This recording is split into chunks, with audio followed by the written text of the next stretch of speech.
pour moi, le capital humain, c'est la ressource la plus précieuse, la plus importante.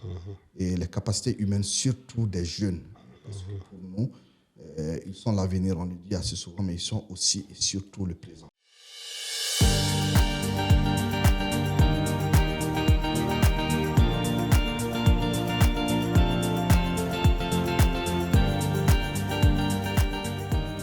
Salut à toutes et à tous, bienvenue dans Avec Alf, le podcast qui est fait pour vous donner des nouvelles idées, pour vous parler de l'entrepreneuriat, du leadership, du développement personnel, de la communication et bien d'autres sujets.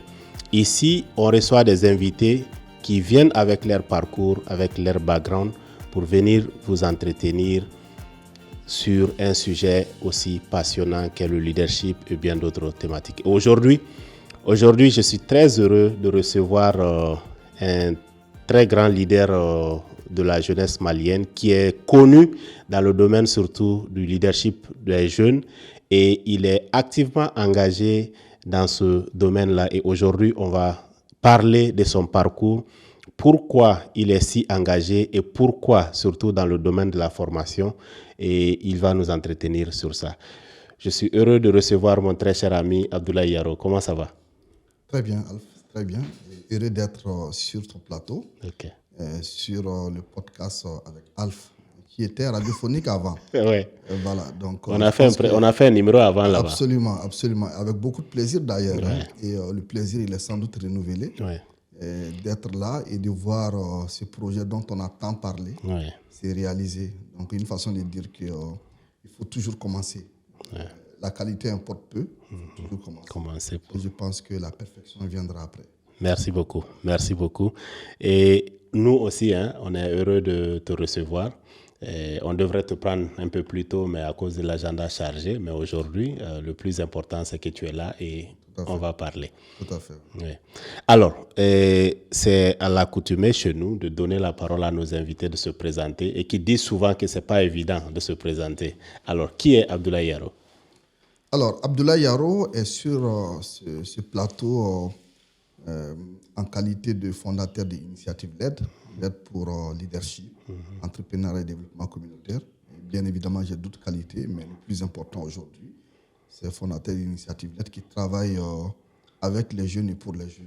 Nous travaillons essentiellement sur le renforcement des capacités des jeunes dans le domaine du leadership, dans le domaine de l'entrepreneuriat, également pour motiver leur engagement dans le développement communautaire. Donc, j'ai pour habitude de dire que les jeunes avec lesquels nous travaillons ont un degré d'engagement assez important. Ils ont un leadership sans doute assis. Notre rôle, sans prétention aucune, j'aime bien le dire, c'est de les aider à rendre leur leadership beaucoup plus efficace. Un leadership tourné vers l'identification des besoins des communautés. Un leadership qui permet effectivement d'impulser une dynamique auprès d'autres jeunes en les influençant bien évidemment à s'engager davantage auprès des communautés. Pour nous, la meilleure façon de faire en sorte que le maximum de jeunes puissent s'engager, c'est de faire en sorte que d'autres jeunes puissent les motiver à s'engager. Je pense que c'est sur ça que nous travaillons et on espère aboutir à des résultats beaucoup plus probants que ceux que nous avons déjà enregistrés.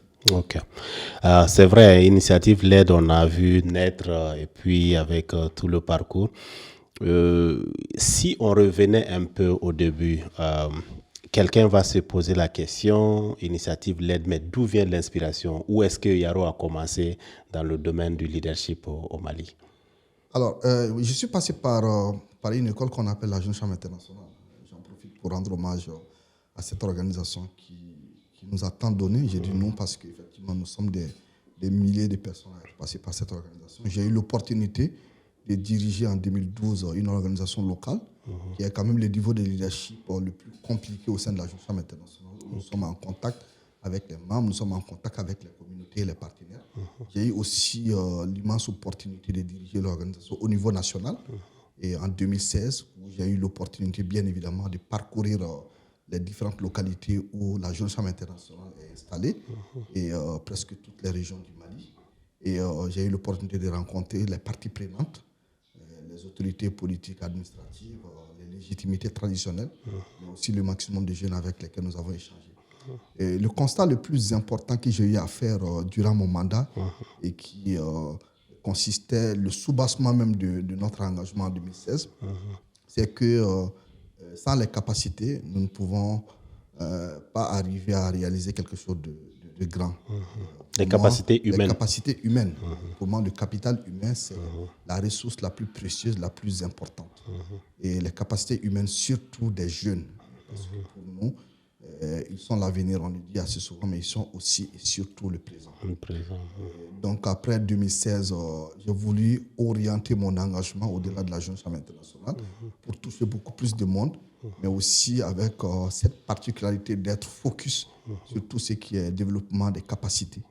Raison pour laquelle, avec d'autres personnes, nous avons créé Initiative LED en lui donnant un statut légal d'association et en initiant bien évidemment la première édition de l'Académie de leadership du Mali, qui nous a permis de lancer un appel à candidature, d'identifier 100 jeunes, des jeunes professionnels, des leaders d'association et des jeunes entrepreneurs que nous avons réunis en internat pendant une semaine avec un certain nombre d'intervenants qui comprennent ce que nous faisons, qui ont accepté de s'engager sur ce projet avec nous. Et j'avoue que la première édition, avec beaucoup de difficultés parce que ça nécessitait énormément de ressources. Nous en avions très peu. Mais je pense qu'avec la volonté, avec cette passion qui nous animait en ce moment, nous avons quand même pu réaliser la première édition. La deuxième, ça nous a suivi. Et nous sommes à la 5e édition. J'avoue que nous sommes très heureux de ce que nous sommes en train de bâtir avec l'initiative à travers l'Académie de leadership du Mali. Mais aussi très heureux de ce que nos alumni sont en train de devenir. Parce que nous les voyons au quotidien réaliser de belles choses, de grandes choses.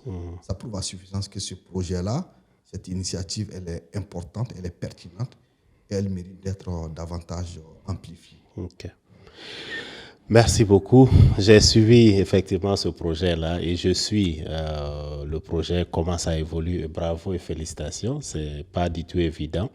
Et sans les ressources, et je vois un peu avec la résilience que vous employez au quotidien pour pouvoir réaliser ce projet-là. Tu sais, on a l'habitude d'échanger par rapport aux capacités et tout. Et il y a une question fondamentale qui me tient beaucoup à cœur, qui est nous avons tendance à oublier, ce sont les valeurs, Yaro.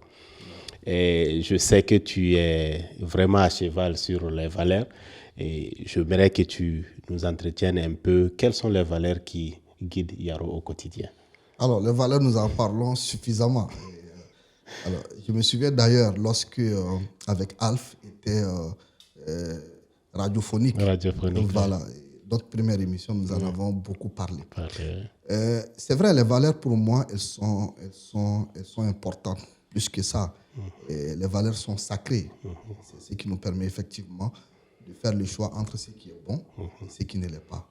Beaucoup parleront de bon sens, bien évidemment, parce que souvent c'est une question de bon sens. Et, cette petite voix qui nous dit ce que tu es en train de faire, ce n'est pas la bonne chose. Et même si on s'entête souvent, et on le fait. Et, pour moi, la valeur la plus importante, c'est la famille. Et pourquoi j'ai dit ça? Parce que c'est ce qui nous empêche souvent de poser un certain nombre d'actes.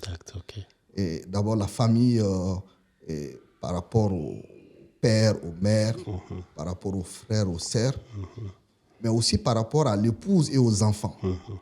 Et lorsqu'on pense à eux, je pense qu'il y a un certain nombre d'actes qu'on refuse de poser. J'ai pour habitude de poser la question souvent aux jeunes avec qui je m'entretiens souvent.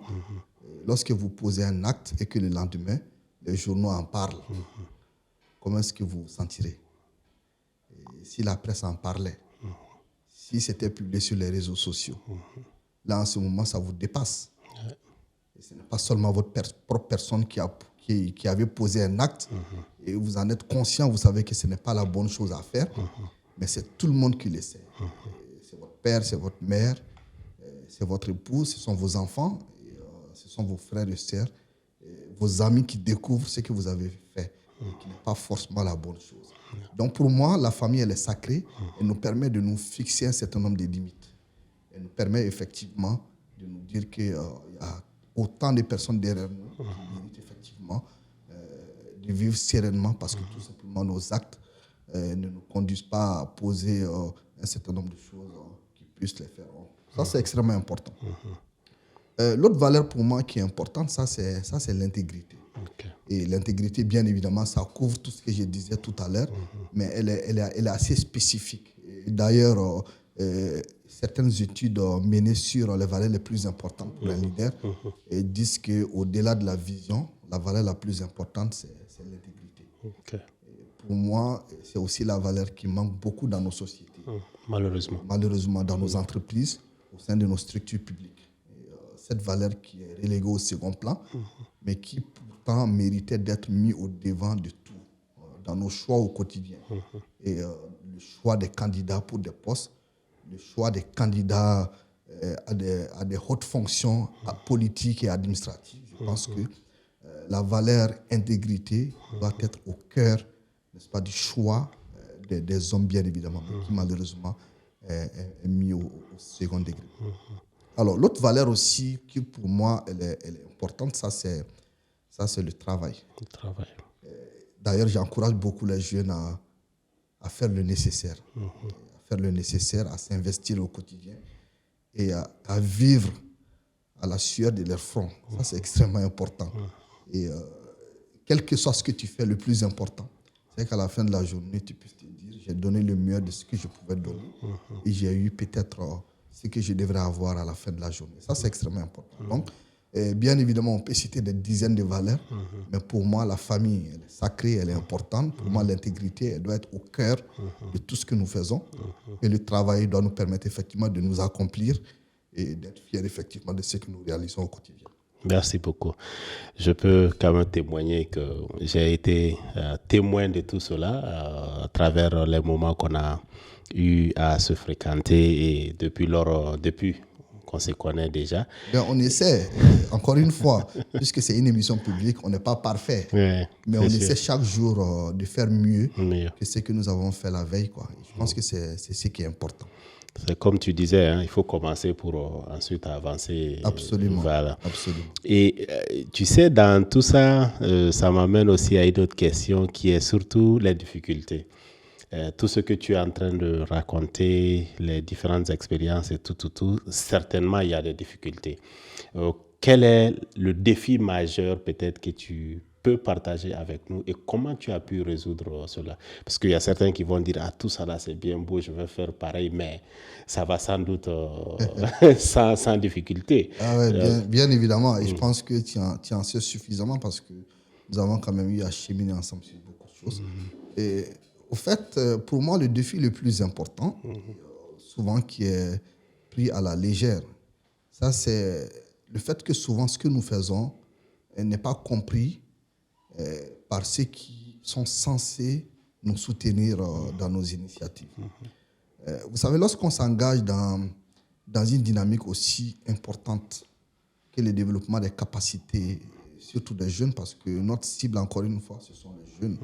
Ce sont les jeunes femmes, ce sont les jeunes hommes, ce sont les personnes handicapées, les personnes vulnérables avec lesquelles nous travaillons pour leur donner beaucoup plus de perspectives. Parce que nos jeunes, ils ont du talent. Et personne ne me fera croire que nos jeunes n'ont pas de talent. Ils en ont énormément. Peut-être que ce sont des talents différents de ceux que nous avions eu l'habitude de voir il y a 15 ans, il y a 20 ans. Parce que nous sommes dans un monde en pleine mutation. Donc, ce qui fait que les talents des jeunes d'aujourd'hui est sans doute différent de ce que nous avons l'habitude de voir il y a 20 ans, il y a 30 ans. Mais incontestablement, je pense que les jeunes ont du talent. Ils ont surtout besoin de perspectives. Et nous avons décidé effectivement dans notre engagement, volontaire et bénévole, je précise, parce que nous avons nos occupations personnelles, nous avons nos occupations professionnelles, nous avons nos responsabilités familiales, mais indépendamment de cela, nous avons décidé effectivement de nous engager au service des jeunes. Et lorsque nous sommes dans ce type d'engagement, nous avons besoin d'être compris avant même d'être soutenus. Malheureusement, nous avons l'impression souvent de ne pas être suffisamment compris. Et voilà, bien évidemment, ce n'est pas tout le monde parce qu'il y en a qui comprennent, il y en a qui accompagnent, il y en a qui soutiennent. Et voilà, mais beaucoup malheureusement ne comprennent pas. Parce que, nous sommes dans un environnement où c'est beaucoup plus simple de dire à celui qui doit accompagner, à celui qui doit soutenir, que les jeunes seront à ton service. Ils feront tout ce que tu veux, ils feront ta promotion, ils seront à ton service sur les réseaux sociaux. C'est beaucoup plus simple. ça se vend beaucoup plus facilement. Mais sauf que nous avons fait un autre choix, c'est de faire en sorte que ces jeunes avec lesquels nous travaillons, que nous aidons à se développer, puissent avoir un état d'esprit complètement différent. Puissent avoir ce degré d'esprit critique et qui fait qu'ils ne sont sous la domination de personne. Ils réfléchissent par eux-mêmes, ils agissent par eux-mêmes et ils font la différence entre ce qui est bien et ce qui ne l'est pas. Et nous, ça, c'est la mission que nous nous sommes confiés. Malheureusement, souvent, ce n'est pas compris. Encore une fois, et moi, je profite de ton micro pour remercier sincèrement ceux qui comprennent. Ils se font d'ailleurs de plus en plus nombreux. Et je parle particulièrement de nos intervenants. Vous savez, lors de la dernière édition de l'Académie de leadership du Mali, que nous avons d'ailleurs organisée avec l'Université polytechnique Mohamed VI du Maroc, et une université que je fréquente, qui a compris ce que nous faisons et qui a décidé d'accompagner. J'aurais bien aimé que cet accompagnement vienne de mon pays, mais c'est venu d'ailleurs. Mais Dieu merci pour les jeunes du Mali. Et nous avons mobilisé 17 intervenants. Wow. 17 intervenants, ce sont des chefs d'entreprise, ce sont... National et international. Exactement, ce sont des chefs d'entreprise, ce sont des leaders communautaires, ce sont des officiers supérieurs de notre armée, ce sont des anciens premiers ministres, ce sont des anciens ministres, et qui comprennent et qui nous accompagnent depuis de nombreuses années, et qui le font de façon volontaire et bénévole. Et pour la petite histoire, j'ai l'habitude de le dire, il y a des intervenants qui payent pour intervenir. Wow. Bien évidemment, j'ai dit ça pour un peu caricaturer la chose. C'est qu'il y en a que nous invitons pour venir intervenir. Ils acceptent de le faire gratuitement. Mais ils croient tellement à ce que nous faisons qu'ils nous disent « Ah, j'ai envie d'accompagner cette initiative-là. Est-ce que tu peux envoyer quelqu'un prendre un chèque ?» On en a bénéficié 2, 3, 4, 5 fois. Je peux même dire plus. Parce que tout simplement, ils ont compris que ce que nous faisons est important et que leur intervention n'est pas suffisante pour eux. Ils préfèrent aller au-delà et ils se disent que cette initiative a un coût, bien évidemment, qui est supporté par d'autres, qui est supporté par nous et par ceux qui croient en ce que nous faisons. Et ils décident aussi d'accompagner l'initiative pour qu'elle soit beaucoup plus pertinente, pour qu'elle ait l'impact souhaité. Ok. En tout cas, merci beaucoup. Je peux témoigner à certains même qui payent leur billet d'avion aussi pour venir. Donc, il y a tout ça là qui fait partie des contributions. C'est vrai, c'est vrai. Et j'en profite pour te saluer aussi pour tes nombreuses contributions. Au-delà de tes présences, tes soutiens financiers aussi qui permettent aux jeunes de bénéficier de notre accompagnement. Et sois-en remercié. On n'en parle pas suffisamment. Mais je te remercie sincèrement pour tout ce que tu fais. Merci à toi et merci surtout pour l'initiative parce que moi j'ai l'expérience de participer à des programmes pareils à l'international et je sais combien ces programmes ont comme impact sur la vie de la personne qui participe. Donc si on peut offrir ces mêmes opportunités au niveau national, je pense que c'est quelque chose qui doit être encouragé et surtout soutenu à sa juste valeur. C'est bien Yaro. J'aimerais poser une question qui est, les gens ne, bon, je dirais pas que les gens ne valorisent pas, mais les gens ne connaissent pas trop la valeur du mentorat ou peut-être de la lecture et tout ça. Est-ce qu'il y a un livre particulier ou peut-être des personnes ou une personne qui t'a inspiré dans ton cheminement et qui te soutient au quotidien et qui te permet surtout de réaliser toutes ces choses-là? D'où est-ce que tu as eu le soutien ou l'inspiration pour toutes ces choses-là? Est-ce qu'il y a un livre particulier ou des individus qui t'ont soutenu? Okay.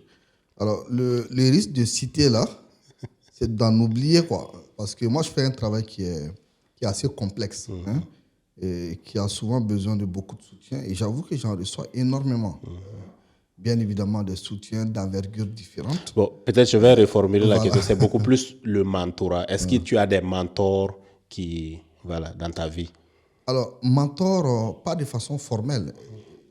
C'est vrai que je ne suis pas le mieux placé pour dire les choses ainsi, mais je vais être juste honnête. C'est que j'ai beaucoup plus de personnes modèles que des mentors, parce que le mentorat répond à un certain nombre d'exigences. Et voilà, dire que ce sont mes mentors, alors qu'il n'y a pas cet accord tacite et qui fait qu'ils savent qu'ils sont mon mentor ou je sais que je suis leur mentoré. Voilà. C'est pas formalisé. Exactement. Mais bien évidemment, il y a des personnes qui m'ont inspiré tout au long de mon parcours. Ok. Et si je reviens à la Jeune Chambre, qui est l'organisation qui m'a le plus forgé et qui a forgé en tout cas mon engagement au service de la communauté, mon engagement au service des jeunes de façon spécifique. Je pourrais citer Dr Youssouf Diawara, qui est un ami, un aîné, un grand frère, et avec qui j'ai cheminé au sein de cette organisation et qui a été d'un soutien important parce que c'est une organisation où la pratique du leadership est très développée, où il faut souvent se battre effectivement pour accéder à des responsabilités parce que c'est une façon pour nous de nous forger à diriger à d'autres niveaux. Et il a été une source d'inspiration pour moi parce qu'il a dirigé avant moi et il m'a énormément conseillé durant mon parcours. Il m'a surtout encouragé et, à passer d'une étape à une autre. Parce que souvent on doute, souvent on est hésitant, souvent on pense qu'on n'est pas suffisamment prêt. Donc certaines personnes voient en nous souvent ce que nous-mêmes nous ne voyons pas. Je pense qu'il a été cette personne-là. Et j'avoue que jusqu'à aujourd'hui, j'entretiens de très bonnes relations avec lui. D'ailleurs, nous avons d'autres types d'engagements ensemble ailleurs. C'est quelqu'un aussi qui nous soutient beaucoup dans le cadre de l'Académie de leadership du Mali, où il a été là depuis la première édition en tant qu'intervenant et jusqu'à la dernière édition. Au-delà d'être un intervenant, il a toujours contribué à ce que les différentes éditions soient. Et au-delà de ça, bien évidemment, pour mes lectures, il y a un livre spécifique que je recommande assez souvent. Et d'ailleurs, j'ai promis d'acheter ces livres-là à les mettre à quelqu'un qui vit une situation assez particulière. Et, je pense que le livre peut l'aider effectivement à traverser cette étape-là. Le livre s'appelle L'Alchimiste. De Paulo Coelho, exactement. C'est un livre qui parle beaucoup de résilience, de spiritualité, mais aussi, il y a une expression que j'aime bien dans le livre qui est un peu, je ne sais pas si c'est de l'arabe ou si c'est quelle langue, ça dit maktoub. Ça veut dire c'était écrit. Et ça nous permet effectivement d'accepter les épreuves que nous vivons et de nous dire que ce que nous vivons aujourd'hui ne détermine pas ce que nous serons demain. Et bien évidemment, je pense que la fin du livre montre la suffisance qu'avec la foi, avec la résilience et la capacité à aller au-delà des épreuves, on peut arriver à bien des résultats. Voilà. Alors, c'est intéressant. Moi, je vais chercher à lire ces livres-là, certainement. J'en ai beaucoup eu écho à travers les différentes discussions ou les échanges que j'ai avec les autres. Et je pense que c'est un très bon livre et qu'on recommande d'ailleurs à tout le monde. Merci beaucoup pour le tuyau. D'ailleurs, peut-être pour la parenthèse, j'avais prêté ces livres à quelqu'un, en tout cas le mien, il ne me l'a jamais rendu. Donc, je profite peut-être de ton micro pour attirer son attention. Voilà, c'est une amie à moi. Je ne suis même pas sûr qu'elle ait lu les livres, mais bon, voilà. C'est le risque de prêter les livres. Justement. Et je sais que toi, tu n'aimes pas prêter tes livres. Ah, je n'aime pas prêter, c'est pourquoi souvent, la plupart de mes livres sont en anglais. Donc... C'est vrai, ça réduit le nombre de lecteurs, quoi. Effectivement. C'est bien, c'est bien. Est-ce qu'il y a d'autres livres peut-être que tu as eu écho ou bien des citations inspirantes aussi? Ah oui, on en veut. Hein, oui, tout à fait. Alors, l'autre livre que je pourrais peut-être recommander, qui sont peut-être assez éloignés. J'aime bien les romans aussi, mais et là, je parle des livres de développement personnel. Parce que je pense que ça cadre un peu avec ce dont nous parlions tout à l'heure. Et les 7 habitudes de ceux qui réalisent tout ce qu'ils entreprennent. Stephen Covey, exactement. Je pense que c'est un livre assez inspirant pour ceux-là qui veulent avoir un cheminement assez cohérent. Voilà. Et je pense qu'il y a un certain nombre de conseils, effectivement, à travers les 7 habitudes-là qui permettent que ce soit les jeunes leaders, ceux qui veulent s'engager dans le développement communautaire, que ce soit les jeunes professionnels, que ce soit les jeunes entrepreneurs. C'est des conseils qui peuvent effectivement les aider à progresser. Il y a parmi ces 7 conseils, pour moi, il y a un conseil qui me paraît le plus important, en tout cas, le plus déterminant. Qui t'a le plus parlé. Exactement. C'est là où il nous demande d'aiguiser nos facultés. Et pour moi, ça va au-delà du simple mot aiguiser vos facultés. D'ailleurs, il y a une histoire qui est racontée à ce propos où on dit qu'un sage se promenait dans une forêt où il a rencontré un bûcheron qui est en train de couper un arbre. Il était épuisé, exténué. Donc, il demanda au bûcheron, justement, de prendre une pause et d'aiguiser sa hache.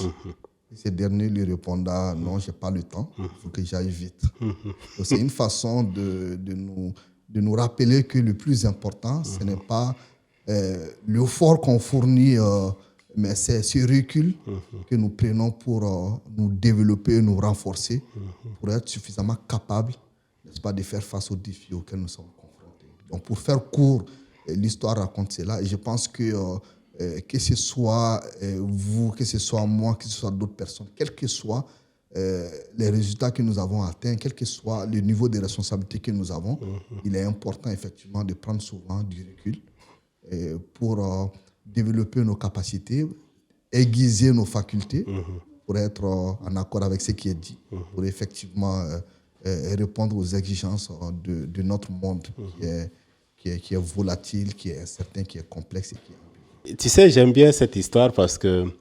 il y a certains penseurs qui disent aussi, si tu as 1 heure de temps pour couper un arbre, je pense qu'il utiliserait 40 minutes à aiguiser au fait, sa hache. C'est vrai. Parce que ça te permet d'avancer rapidement. Tout à fait.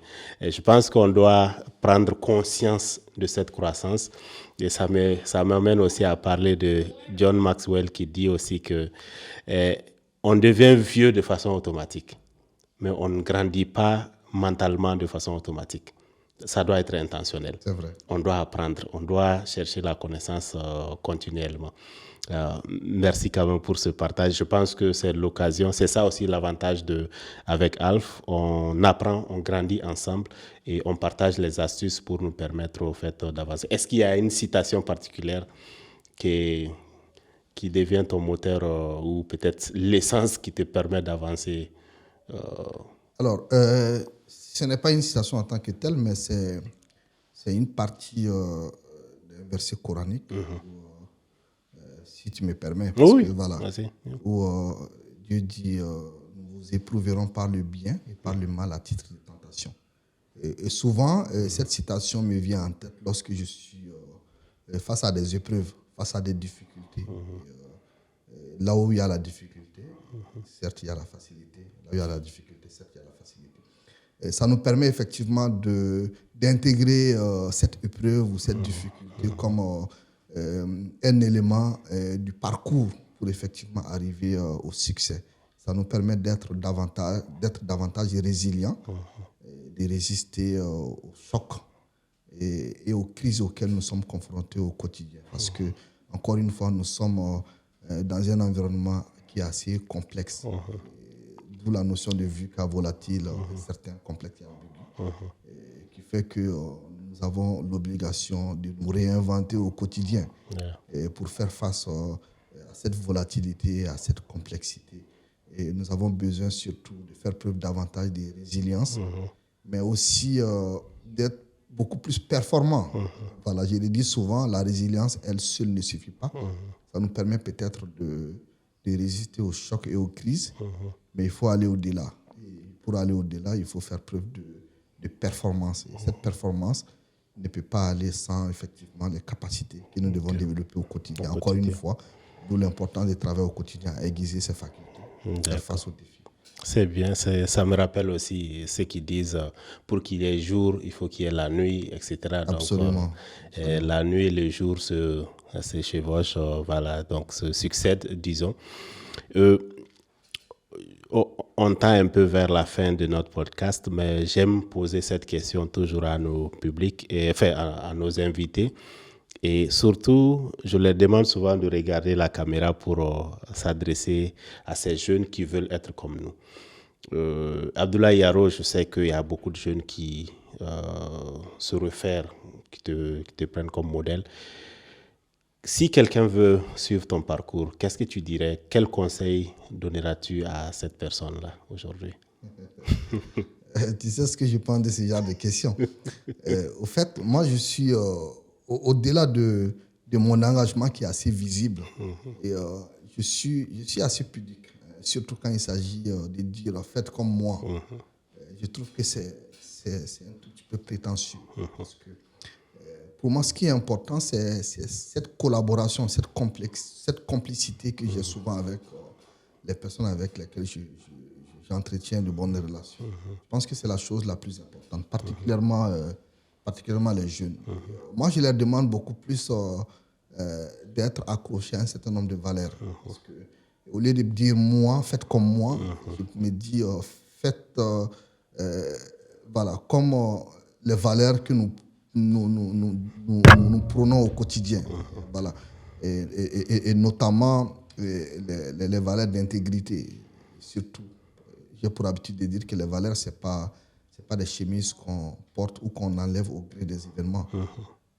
Bien évidemment, parce qu'on s'est dit intègre, mais lorsqu'on est face à une situation où on a un profit quelconque, on préfère enlever la chemise et ensuite, au bout de la rue, la reporter pour donner cette impression d'être accroché à cette valeur. Donc, je demande aux jeunes d'être beaucoup plus accrochés aux valeurs parce que c'est ce qui est durable. C'est ce qui est durable et c'est ce qui leur permet effectivement de dormir tranquillement. Je suivais une de tes publications la dernière fois où d'ailleurs tu parlais de cette nécessité effectivement de rendre grâce et de dire que voilà ce que j'ai pu accomplir. Surtout, voilà ce que j'ai pu accomplir tout en étant accroché à mes principes et à mes valeurs. Je pense que c'est ce qui est important. C'est ce que nous prônons, le leadership de service, le leadership, bien évidemment, qui est accroché à un certain nombre de valeurs qui nous permettent effectivement de vivre en harmonie. Voilà, et faire en sorte que ce que nous disons, ce que nous faisons, soit bien évidemment en harmonie. J'ajouterai aussi ce que nous pensons, même si on le voit rarement, mais ce qui est le plus illustratif, c'est la cohérence entre ce que nous disons et ce que nous faisons. Merci beaucoup pour ces conseils parce que les valeurs, ça revient toujours. Je sais que tu es à cheval par rapport à ce sujet et ce que je dirais également pour renforcer ce que tu dis, au-delà au fait, les valeurs, c'est ce qu'on vit au quotidien. Quand un acte est posé, même quand tu n'es pas là, quelqu'un est capable de dire que telle personne a fait ça ou telle personne n'a pas fait ça. Et je pense que c'est extrêmement important. C'est le soubassement, au fait, la fondation sur laquelle on doit tout bâtir, au fait. Quand on n'a pas ça, c'est très compliqué. Merci, Yaro. Je ne sais pas si tu as un dernier message à passer avant qu'on puisse conclure ce podcast que nous avons eu vraiment plaisir de te recevoir et nous avons énormément appris, l'équipe et moi, et ceux qui auront l'occasion également de visionner donc vont également apprécier le contenu. Tout à fait. Alors, c'est des mots de remerciement, pour la concrétisation de cette ambition que tu as de partager la connaissance, de faire en sorte que le maximum de personnes puissent profiter de ce type de contenu. Voilà. Des contenus qui, ma foi, sont très utiles. On a beaucoup plus l'habitude de voir dans des environnements anglo-saxons. Voilà, tu connais cette culture-là. Mais en Afrique francophone, particulièrement au Mali, les émissions de ce genre se font assez rares. De voir réaliser avec toute la légitimité que tu as. Parce que une chose est de vouloir faire quelque chose, une autre est d'avoir cette légitimité de porter l'émission. Parce que la légitimité nous amène aussi à être capable de mobiliser le maximum d'intervenants. Je sais que tu auras tous les problèmes du monde, sauf de mobiliser des gens. Parce que les gens croient en toi, ils croient en ce que tu fais. Merci. Et voilà, je pense que c'est la clé de réussite de ce podcast avec Alf. Et je souhaite plein succès à cette émission et bon vent à cette émission. Merci. Tout en espérant qu'il y aura suffisamment de followers Hein, parce que c'est important. C'est ce qui nourrit les émissions. Ouais. C'est ce qui les rend durables aussi. Parce que la seule chose qui te demande certainement, c'est que les gens puissent visualiser, puissent partager et qu'ils puissent effectivement s'abonner à tes différentes pages pour te permettre de partager ton impact avec le maximum de personnes. En tout cas, merci beaucoup à toi et à toute ton équipe. Merci. Et vivement les prochains épisodes. Merci. On aura d'autres opportunités certainement. Et merci à toi également pour le temps que tu as pris pour nous parler, nous entretenir et partager surtout ton expérience. C'est ça le concept de ce podcast.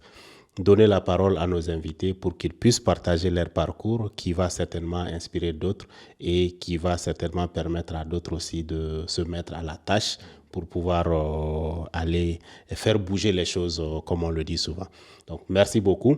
Merci. Alors, vous qui nous suivez ou vous qui nous regardez en ce moment, on vous dit merci beaucoup. Merci surtout l'équipe avec Alf, la réalisation et moi en tant que présentateur. Nous sommes tous heureux que vous avez suivi jusqu'au bout et on vous remercie. Et comme Yaro l'a dit, n'hésitez pas surtout, abonnez-vous, partagez et pour que d'autres personnes puissent aussi profiter de ces moments-là de leçons partagées et surtout les contenus qui sont beaucoup plus éducatifs à l'endroit de nos publics. Donc, merci beaucoup. Donc, merci Yaro.